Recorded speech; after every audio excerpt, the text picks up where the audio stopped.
When I moved to Delhi for the very first time, I thought that I was going to have the best days of my life. I romanticized this place so much in my head कि पहले हफ्ते में ही जब चीज़ें वैसी नहीं गई, I thought कि बस मेरे से नहीं होगा, आई कांट लिव हियर, और मैं घर वापस आ गई. I told them that I don't want to stay in Delhi anymore. I stayed back anyways and I lived 2 years in a PG and an year in a flat. There were a few things that I wish someone had told me before I moved out. Hi guys, welcome to Riya's Canvas. मैं बहुत time से सोच रही थी video बनाने का, but since सबके college start हो रहे हैं, so here are few things that I learned while staying away from my home. Point number 1 is give yourself some time. देखो, अभी वैसे कॉलेज स्टार्ट हुए ज़्यादा टाइम हुआ नहीं है, तो आप अपने इनिशियल डेज पे अपनी पूरी जर्नी को बिल्कुल भी जज मत करना, बिकॉज इनिशियली आपको भी दोस्त बनाने हैं, लोगों को मिलना है. मैं अपने एक्सपीरियंस से बताऊँ, मेरे जो 3 साल दिल्ली के रहे हैं, those were the best years of my life. लेकिन जब मैं स्टार्टिंग में आई थी तो मैं पहले दिन में ही रोने लग गई थी कि मेरे से नहीं रहा जाएगा. और फिर मैंने लोगों के साथ इंटरेक्ट करा. शुरू में my experience was not very nice, कि जिन लोगों से मैं मिली, those people were not the type of people that I like to stay with. देखो, अगर पूरी जिंदगी आप अपने घर से दूर रहे हो, so things are very new for you. मैं अपने घर वालों से बिना कभी 6 दिन से ज़्यादा दूर रही ही नहीं थी, तो मेरे लिए भी बहुत अनफेमिलियर था. इवेंचुअली चीज़ें नॉर्मल होने लग जाती है. You meet new people, you experience thing, you go out to places, you get to experience independence. Time लगता है एडजस्ट होने में, कोई भी चीज़ें एक दिन में ऑटोमेटिकली नहीं होती. सो शुरू में मैं रहती थी तो मैं 15 दिन से ज़्यादा रह ही नहीं पाती थी उस जगह पे. मुझे 15 दिन के बाद घर वापस आना होता था, और 15 दिन भी मैं ऐसे गिन गिन के रहती थी. अब 1 दिन रह गया घर जाने में, 2 दिन रह गए, 3 दिन रह गए. लेकिन जब मुझे थोड़ा टाइम हो गया, मेरे दोस्त बन गए, सब कुछ चीज़ें नॉर्मल हो गई, और मैं घर आती थी तो मेरा घर आके मन नहीं लगता था. So adjustment takes time. तो तुम अपनी जर्नी को इनिशियल डेज में बिल्कुल भी जज मत करो. जब मैं शुरू में आई थी तो I made 2 friends and both the girls left the college after, like one left after almost 20 days and another left after a month, क्योंकि वो एडजस्ट नहीं कर पाया. और उसी टाइम पे मैंने सोचा कि नहीं, अब तो ये लोग चले गए, मैं कैसे रहूँगी, अब मैं भी एडजस्ट नहीं कर पा रही, मुझे भी जाना है. But when I saw that I have no other option, मैंने फील्ड ऐसे चूज़ करी है कि मेरे शहर में तो कॉलेज ही नहीं है उसका. और जब मैंने पूरी ज़िंदगी ये चीज़ बोली है कि मुझे घर से दूर रहना है, मैं कैसे सिर्फ इस चीज़ को जज करके कैसे मैं वापस चली जाऊँ. बट अपने पास रखो कि तुम्हारे पास अगर कोई ऑप्शन ही नहीं है तो तुम्हारा मन एडजस्ट करेगा. There is one thing that I learn from my personal experience, कि जब मैं बहुत जल्दी घर जाती थी ना, 15 दिन में घर चली गई, तो वापस आके मेरे लिए रहना ज़्यादा मुश्किल होता था एज़ कम्पेयर टू जब मैं ज़्यादा दिन बाद घर जाती थी. And the second point that I would like to add is that you will find your people. Girl, you have a lot of time. You have like 3 to 4 years, or for some people it's even more, like कुछ degrees में you have to stay for like 5 years. तो तुम्हें मिल जाएंगे अपने दोस्त, कोई तो मिल जाएगा, कोई एक इंसान तो मिल जाएगा. तुम ऐसा नहीं है कि तुम्हें एक जगह तुम्हारी फ्रेंडशिप अच्छी नहीं रही तो तुम किसी और से इंटरेक्ट ही मत करो कि ना भाई अब तो मेरे से इंटरेक्ट नहीं होगा, अब तो मुझे किसी से बात नहीं करनी. Be open to socialize with people. और अगर तुम्हें नहीं लग रही उनकी वाइब्स तुम्हारे जैसी, या तुम्हें नहीं लग रहा कि वो तुम्हारे लिए नहीं है, तुम्हारे टाइप के लोग नहीं है, या कुछ रेड फ्लैग्स मिल रहे, तो ऑब्वियसली कट लो.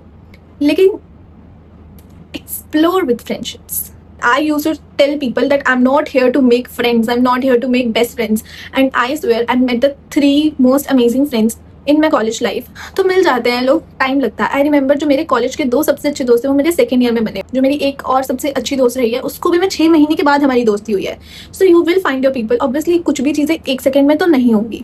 अपनी बाउंड्रीज शुरू में सेट रखो. Observe people very very carefully. Point number 3, learn to speak up for yourself. Like तुम कितने भी चुप रहते हो, बट अनटिल और अनलेस तुम अपने लिए स्टैंड नहीं लोगे तो यहाँ कोई तुम्हारे लिए नहीं बोलेगा. सब लोग तुम्हें यूज करेंगे if you don't choose to speak up for yourself. अगर तुम्हें कोई चीज गलत लग रही है, even if the other people don't have the same opinion as yours, तब भी तुम बोलो उनको कि see I don't like this, like you can't talk to me that way, या कुछ भी. तो मैं माही के साथ एक फ्लैट में शिफ्ट हो गई थी इन माई 3rd ईयर, और we had a 3rd roommate, sorry flatmate. तो शुरू में तो चीज़ें सही थी, but from the very beginning she knew कि अगर वो छोटा सा भी कुछ करेगी मुझे खराब लगेगा तो मैं उस चीज़ में बोलूँगी. Like I am not someone who can ignore stuff, क्योंकि तुम एक बार इग्नोर करोगे वो चीज़ें आगे बढ़ती रहेंगी तुम्हारे साथ. और माही वो समवन जो बोलती नहीं थी कि ठीक है यार छोड़ना. और एंड में उसका छोड़ना करते हुए उस लड़की ने उसका मेंटल स्टेट पूरा का पूरा खराब कर दिया, जस्ट बिकॉज वो बोलती नहीं है. और वही सेम चीज़ मेरे साथ क्यों नहीं हुई? Speaking up for yourself doesn't make you any less kinder. It just let other people know that you yourself know your own worth. Point number 4 is very similar to point number 3, which is choosing yourself doesn't make you selfish. अगर तुम खुद को choose नहीं करोगे तो कोई और भी तुम्हें चूज नहीं करेगा। अगर देखो किसी का कंसर्न जेन्युइन है तो तुम उसके लिए एडजस्ट कर रहे हो, that's a very good thing. लेकिन कोई तुम्हारे बारे में सोच ही नहीं रहा है और तुम ही एडजस्ट कर रहे हो, so that's not fine. That person is not your friend. The coolest people are the ones जो खुद को प्रायोरिटी रखते हैं। तुम्हें पता है कि तुम्हारे टाइम की क्या वर्थ है, तुम्हारी बाउंड्रीज की क्या वर्थ है, तुम्हारी बाउंड्रीज क्या है, तुम्हें कोई डिसरिस्पेक्ट नहीं कर सकता। So that is not selfish, that is knowing your own worth. Point number 5, don't trust people blindly. तुम अभी नए नए आए हो, तुम किसी पे ऐसा ट्रस्ट नहीं कर सकते because people are not like you only. ऐसा नहीं है कि तुम हर किसी को शक की निगाहों से देखो, बट ऐसा भी नहीं है कि तुम उनके सारे रेड फ्लैग्स को इग्नोर करके और उन पर ट्रस्ट करने लग जाओ। ड्यूरिंग माई फर्स्ट ईयर मेरी एक दोस्त थी, लेट्स नेम हर कद्दू, ठीक है। तो मैं उस कद्दू को बहुत ट्रस्ट करती थी। वो मुझे किसी के बारे में बताती थी, you know this person was doing this, और ये कर रहा था, वो कर रहा था, इसने ये बोला, वो बोला।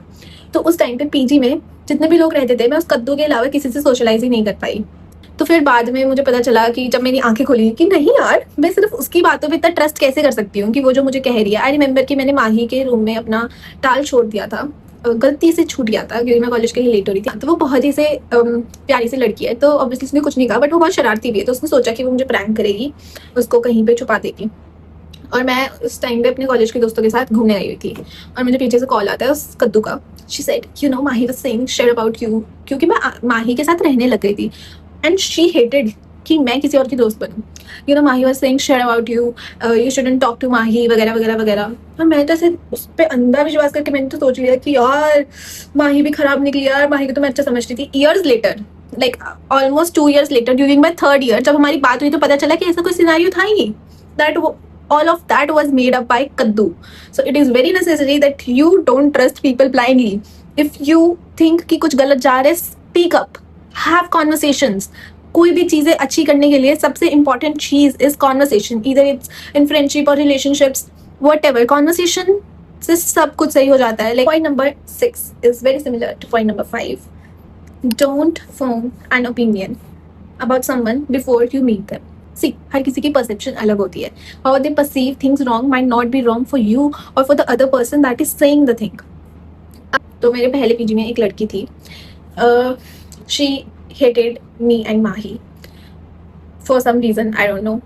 तो जब भी कोई नया पीजी में आता था तो वो उनको बोलती थी कि यू नो माही और रिया तो बहुत गंदी है, उनसे बात मत करना, लाइक बहुत शिट लड़कियां हैं, ये वो। तो कोई भी आता था तो हम सोचते थे यार ये लोग हमसे बात क्यों नहीं करते, लाइक सब लोग इतना इतना हेट क्यों करते हैं हम लोगों को। until or unless that girl left the PG and we had a proper conversation with those with the other people in our PG, तो उससे हमें पता चला that it is very important to not form an opinion before you meet them, before you have a conversation with them. Point number 7, don't keep unrealistic expectations from anyone. अगर तुम्हारी कितनी ही अच्छी दोस्त है या जो भी है, तुम किसी से भी इतनी एक्सपेक्टेशंस नहीं रख सकते। तो जो तुम्हारे लिए तुम्हें लगता है कि things should go this way और तुम उस इंसान से एक्सपेक्ट करो कि वो तुम्हारे अकॉर्डिंग चले, तो ऐसा नहीं होगा। इसका मतलब ये भी नहीं है कि वो इंसान गलत है, but it is very important कि तुम किसी से कुछ एक्सपेक्ट मत करो। अगर वो तुम्हारे लिए अच्छा कर रहे हैं, इट्स वेरी गुड थिंग कि तुम भी उनके लिए अच्छा करो। It's very nice to be nice to people, be kind to people, but it is also very important that you don't expect anything from other people. It is very important कि तुम किसी के लिए कुछ भी कर रहे हो तो तुम उनसे एक्सपेक्ट मत करो कि वो तुम्हारे लिए भी करेंगे, बट ये भी नहीं कि वो तुम्हें ऐसे कूड़े की तरह ट्रीट करे और तुम फिर भी उनके पीछे पीछे भागो, ये भी नहीं।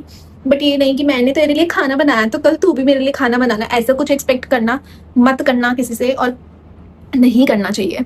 मेरी और माही की एक बार लड़ाई हुई है क्योंकि आई वॉज एक्सपेक्टिंग कि मैं उसको हमेशा जब भी उसको कहीं बाहर जाने का मन होता था तो मैं बोलती थी हाँ हाँ चलते, तेरा मन है तो ऑब्वियसली हम जाएंगे, और वो नहीं जाती थी। एंड उस पर हमारी बहुत लड़ाई हुई थी एंड लेटर आई रियलाइज्ड कि मुझे घूमना बहुत पसंद है, उसको घूमना इतना पसंद नहीं है। We people are different, how can I expect the same thing from her, that doesn't make her any bad of a friend. क्योंकि point number 8, this is very very personal, very important. Choose your flatmates, your roommates very wisely. PG में तो तुम्हें choose करने को नहीं मिलेगा शुरू में, but if you are moving to a new room और तुम सोच रहे हो कि मैं इस दोस्त के साथ शिफ्ट हो जाऊँ, तो it is very important that you choose people very wisely, क्योंकि वो तुम्हारा दिमाग खराब जो कर सकते हैं ना, वो नेक्स्ट लेवल हो सकता है। जब हम फ्लैट में शिफ्ट हुए थे तो the third girl, let's call her बैंगन, ठीक है, द थर्ड गर्ल बैंगन, तो बैंगन एंड माही वर क्लासमेट्स, और माही ने बोला कि वो बहुत अच्छी है, ये वो लेटर वी फाउंड आउट कि उससे तो सिर्फ उसकी हेलो हाय फ्रेंडशिप थी। हम उसके साथ शिफ्ट हो गए, लेकिन बाद में जब हमें उसके साथ रहने को मिला, she was so different from both of us, और उसका एटीट्यूड भी बहुत अजीब था। लाइक शुरू में हम सही रहे, बट बाद में जो चीज़ें हुई, इतनी लड़ाइयाँ हुई, इतने सारी बातों पे डिस्प्यूट्स हुए, इतना मैं इतनी खुश रहती थी 2 साल तक। तीसरे साल तक उसके साथ रहना इतना मुश्किल हो गया था। तीसरे साल जब हम शिफ्ट हो गए थे, कुछ महीने बाद इतना मुश्किल हो गया था। मैं इतना चुप रहती थी, मैं कॉलेज जाती थी, वापस आती थी, खाना बना के सो जाती थी खाकर, कुछ बात नहीं करती थी। और मैं इतनी क्रैक इंसान हूँ, मैं हमेशा कुछ ना कुछ करती रहती हूँ हरकतें। That's when I realize it's very important that you choose good people to live with. Don't never stay with a stranger. या फिर, और ऑल्सो देखो, कोई तुम्हारा बहुत अच्छा दोस्त हो सकता है, ऐसे कॉलेज में बुलाने को बहुत अच्छा दोस्त हो सकता है, लेकिन इट इज़ नॉट नेसेसरी कि वो तुम्हारा फ्लैटमेट अच्छा बने या फिर तुम्हारा रूममेट अच्छा हो। तुम्हें अगर किसी फ्लैटमेट को चूज करना है, it is very important that you have proper conversation, that what you like to eat, that how you want things to go, about your hygiene and all the stuff about how they choose to spend money and how you choose to spend money। क्योंकि जब चीज़ें इकट्ठी आएंगी और इन सब चीज़ों में dispute होगा, जब तुम एक साथ रहने में डिस्प्यूट होगा, तो तुम्हें बहुत दिक्कत आ सकती है। So it is very important कि जब तुम शिफ्ट हो रहे हो, तुम सारी चीज़ें क्लियर रखो। तुम्हें किस चीज़ से दिक्कत है, किससे नहीं है। अगर तुम्हें लगता है कि तुम्हारी उस इंसान के साथ नहीं जमेगी, हाथ जोड़ो और पीछे हो जाओ। Point number 9, college is more than your degree. जब तुम कॉलेज में जाओगे, तो अगर तुम सिर्फ एकेडमिक्स में रह जाओगे, तो it might get bit boring for you. So it is very important कि तुम सोसाइटीज़ ज्वाइन करो, क्योंकि जो तुम्हें सोसाइटीज़ से एक्सपीरियंस करने को मिलेगा, that will be something very different. You will get to socialize more with people, या फिर बहुत सारी ऐसी चीज़ होती है जिससे तुम्हारा मन लगा रहता है। I was a part of an art society during my college days. मुझे उस सोसाइटी में जाके इतना कॉन्फिडेंस आया है। I use to underestimate myself a lot. जब कोई भी अपॉर्चुनिटी मिल रही है, that will build up your skills, that will build you as a person. मैं अपनी आर्ट सोसाइटी की वजह से I got a chance to meet that Delhi Capitals cricket team, and then I also got a chance to watch IPL in that stadium. So बहुत कुछ experience करने को मिलेगा। So it is very important that you make your college life beyond academics, beyond grades. And point number 10, it is a good thing that you are going for societies and stuff, but that doesn't mean कि तुम अपने academics को बिल्कुल ही under estimate कर दो। It is very important कि तुम चीज़ों में बैलेंस लेके चलो। ऑल्सो अगर तुम्हारी असाइनमेंट्स हो रही हैं, या तुम्हारे IACA DU में IACA होते हैं, सो जो तुम्हारे इंटरनल्स हो रहे हैं, उसको बहुत ज़्यादा सीरियसली लो। कोई तुम्हारे मुंह पे आके बार बार 10 बार नहीं बोलेगा कि तुम्हें ये करना है, वो सीधा तुम्हें मार्क कर देंगे 0, और वो तुम्हारे ओवरऑल रिजल्ट में बहुत अफेक्ट करेगा। तुम्हारी बैक भी आ सकती है। So it is very important कि तुम अपने एकेडमिक्स को, अपने इंटरनल्स को seriously low. It doesn't go like school कि तुमने टेस्ट मिस कर दिया तो इट्स फाइन, कुछ नहीं होगा। मेरे सबसे गंदे ग्रेड्स मेरे सेम 1 में थे, सेम 1 या सेम 2, इसमें से मतलब फर्स्ट ईयर में ही थे मेरे सबसे गंदे, क्योंकि मुझे पता ही नहीं था कि इन चीज़ों को इतना सीरियसली लेना होता है, और इन चीज़ों को इतना ज़्यादा सीरियसली लिया जाता है। एक्चुअल में मैं तो हवा में ले रही थी कि स्कूल में होता है, टेस्ट मिस कर दिया तो क्या हो गया, मेरा मन नहीं है तो टेस्ट मिल गया। It is very important that you take those things seriously. तो मेरे पास ऐसे तो बहुत सारे पॉइंट्स है which I would like to add in the video, लेकिन वीडियो बहुत लंबी हो जाएगी और इसे मैं बोलती रह जाऊंगी। So I think I should end the video now. Also every experience is worth it, so live your college life to the fullest and never underestimate yourself. Bye.